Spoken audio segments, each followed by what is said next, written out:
બુલ call spread ઉપર click કરશો અહીંયા તો ડાયરેક્ટલી 2 લેગ લાગી ગયેલા કમ્પ્લીટ આવશે. જો તમારામાં ચેન્જીસ કરવો હોય તમે કરી શકો છો, અને જો તમારે ચેન્જીસ નથી કરવો તો તમે એઝેટી આવીને આવી રીતે તમારે જો બાય કરવું હોય તો ડાયરેક્ટ અહીંથી ટ્રેડ ઓલ ઉપર ક્લિક આપી શકો તો ડાયરેક્ટલી સીધી તમારી સ્ટ્રેટેજી લાગી જશે. આ તમારો જે પોઈન્ટ છે એ તમારો અત્યારે જે કરંટ પ્રાઇસ ચાલે છે એ પોઈન્ટ છે, અને આ પોઈન્ટ છે એ તમારો બ્રેક ઇવન પોઈન્ટ છે. તો તમને એવું લાગતું હોય બ્રેક ઇવન પોઈન્ટ આગો છે તો અહીંયાથી તમે પ્લસ માઇનસ કરી શકો. જો તમે ઇન ધ મની જશો તો તમારો બ્રેક ઇવન પોઈન્ટ નજીક આવશે.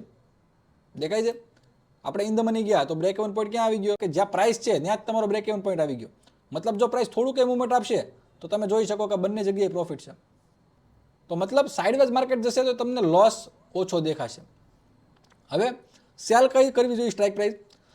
જો અહીંયા 25,850 છે, 25,942, મતલબ 100 રૂપિયા ઇન્ટ્રિન્સિક વેલ્યુ અને 121 રૂપિયા પ્રીમિયમ ચાલે છે, એટલે 20 રૂપિયા તમારી ટાઈમ વેલ્યુ થઈ. મતલબ તમે 100 point in the money way ગયા, એમાં ખાલી 20 રૂપિયા ટાઈમ વેલ્યુ છે. અને અહીંયા તમે સમજો કે 11 રૂપિયાવાળો કોલ સેલ કરી દો છો, તો જે તમારી 20 રૂપિયા ટાઈમ વેલ્યુ હતી એમાંથી 11 રૂપિયા તમને મળી જશે પાછા. તો હવે તમારી ટાઈમ વેલ્યુ કેટલી વધી? ખાલી 10 રૂપિયા. તો જો માર્કેટ અહીંયા સાઇડવેઝ થયું તો તમારે વધીને કેટલો લોસ છે? 10 રૂપિયાનો પર લોટ. બરાબર? સમજો કે અહીંયા માર્કેટ ક્લોઝ થઈ ગયું તો કેટલો લોસ ગયો મારે? ખાલી 965 રૂપિયાનો જ લોસ ગયો. કારણ કે મેક્સિમમ થીટા ડીકે કેટલું હતું? 10 રૂપિયા. તો 10 રૂપિયા તો તમારા આપણે 11 રૂપિયા તો આપણે શું કર્યું હતું? રિટર્ન લઈ લેતા હતા ને, અને 20 રૂપિયા તમારું થીટા ડીકે હતું. તો ખાલી તમારે 10 રૂપિયાનો જ લોસ રહ્યો ને. પણ જો આનો વસ્તુ તમે આઉટ ઓફ ધ મની તમે ઓપ્શન બાય કર્યો હોય તો તમારું બધું જ જેટલું પણ પ્રીમિયમ અને બધું ઝીરો થઈ જાય. ઓકે, તો એ વસ્તુને તમે અહીંયા પણ જોઈ શકો પ્રોફિટ એન્ડ લોસ ટેબલ ઉપર. રાઈટ? અહીંયા તમને ફાઇનલ આંકડો ખબર પડશે, ફાઇનલ પ્રિડિક્શન અહીંયા તમને ખબર પડશે. સપોઝ કે આપણું પ્રીમિયમ કેટલાનું હતું? 121 રૂપિયાનું. ઓકે, અને એ કેટલાનું થઈ ગયું? 97 રૂપિયાનું. જો અહીંયા માર્કેટ ક્લોઝ થઈ ગયું તો, કારણ કે ઉપરનું જે થીટા ડીકે હતું એ ઝીરો થઈ ગયું. ઉપરનું જે થીટા ડીકે હતું ઝીરો થઈ ગયું.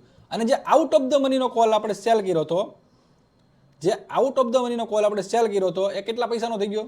0.40 પૈસાનો. મતલબ એ પણ ઝીરો થઈ ગયો, અને આમાં જે થીટા ડીકે હતું એ ઝીરો થઈ ગયું. તો જો માર્કેટ અહીંયા સાઇડવેઝ થઈ ગયું તો તમને મોટો લોસ નહીં મળે. તો તમારો વ્યૂ પોઈન્ટ કેવો થઈ ગયો? ઇક્વિટી જેવો વ્યૂ પોઈન્ટ થઈ ગયો, પણ ઓછા રૂપિયામાં તમે મોટું ટ્રેડિંગ કરી શક્યા. અને ઓલું જો થીટા ડીકે વધારે હોય તો તમારો પ્રોબેબિલિટી ઓફ પ્રોફિટ થવાની શક્યતા તમારી 20 થી 30% જ હોય. અને આમાં તમારી પ્રોબેબિલિટી ઓફ પ્રોફિટ કેટલી છે? 49%. દેખાય છે બધાને? 49%. મતલબ લાઈક ઇક્વિટી, લાઈક ફ્યુચર જેવું તમારું થઈ ગયું ઓપ્શનથી. તો આ વસ્તુ તમે કરો ને તો તમને થીટા ડીકે નડે નહીં તો તમને થીટા ડીકે બહુ નડશે. જો તમે out of the money call buy કરી રાખશો, શીખીને પછી પણ out of the money buy કરશો તો થીટા ડીકે તમને રોજ દર્દ આપશે.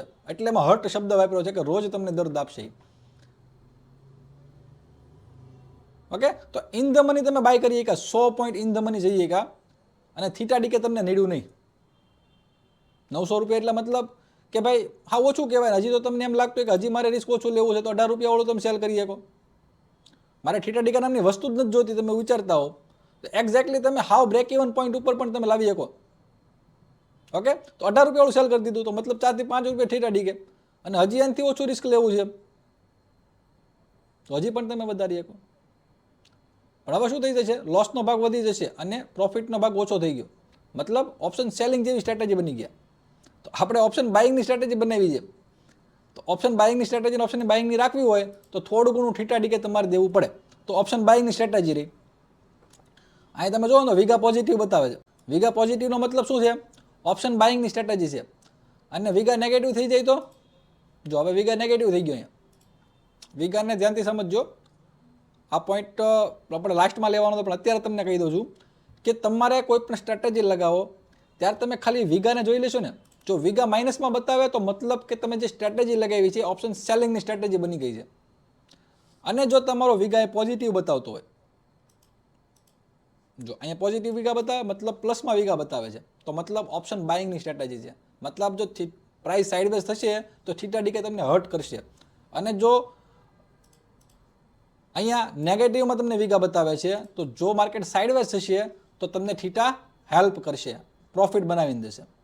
ઓકે, તો અત્યારે આપણે કઈ સ્ટ્રેટેજી બનાવી છે? બુલ કોલ સ્પ્રેડ બનાવી છે ને.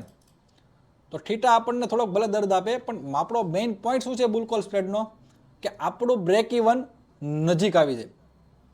જે બહુ દૂર હતું, હવે ખાલી ઓપ્શન બાઇંગ તમને બતાવું. સમજો કે તમે ખાલી નેકેડ કોલ બાય કરો છો, તો તમારો બ્રેક ઇવન કેટલો આગો છે? આપણે ખાલી 26,000ની સ્ટ્રાઇક પછી પસંદ કરી, ખાલી 50 પોઈન્ટ જ આગા ગયા, તો પણ 31 રૂપિયા પ્રીમિયમ હાલે છે, પણ 31 રૂપિયા ટાઈમ ડીકે છે, ટાઈમ વેલ્યુ છે.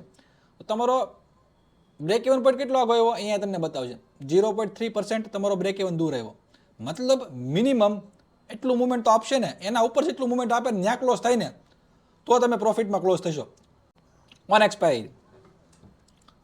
પણ એની જગ્યાએ જો તમે બુલ કોલ સ્પ્રેડ લગાવો છો અને આવી રીતનો બુલ કોલ સ્પ્રેડ લગાવો છો, તો તમારું જે બ્રેક ઇવન છે ને 0.1%નો જ આવ્યો. મતલબ કે તમારો બ્રેક ઇવન નજીક આવી ગયો. અને મેઇન પોઈન્ટ આપણો શું હોય કે થીટા ડીકે આપણને જેટલો તમારો બ્રેક ઇવન દૂર હશે એટલો તમને થીટા ડીકે વધારે દર્દ આપશે ઓપ્શન બાઇંગની સ્ટ્રેટેજીમાં, ડેબિટ સ્ટ્રેટેજીમાં. અને જેટલો તમને નજીક હશે એટલો થીટા ડીકે તમને ઓછો દર્દ આપશે.